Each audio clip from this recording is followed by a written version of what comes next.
આજે હું મારી ફેવરેટ બાફેલી મકાઈ બનાવીશ। મકાઈને મેં ફોલી લીધી છે। હવે મકાઈના 4 ટુકડા કરી લઈશું। મેં અહીંયા દસ્તાની મદદથી 4 ટુકડા કરી લીધા છે।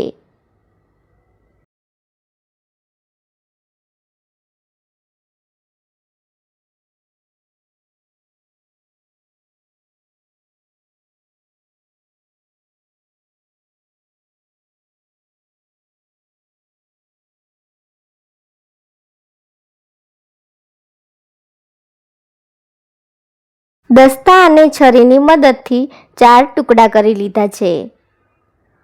મકાઈના ટુકડાઓને કુકરમાં મૂકીને પાણી એડ કરી દઈશું। મકાઈ ડૂબાય તેટલું આપણે પાણી એડ કરીશું। હવે તેમાં 1 ચમચી મીઠું એડ કરી દઈશું। કુકર બંધ કરીને 3 સીટી થાય ત્યાં સુધી આપણે ગેસ પર રહેવા દઈશું। 3 સીટીની અંદર સરસ રીતે મકાઈ બફાઈ ગઈ છે। હવે તેને આપણે બહાર કાઢી લઈશું। મકાઈ ઠંડી થઈ જાય પછી તેમાંથી બધા જ દાણા આપણે બહાર કાઢી લઈશું।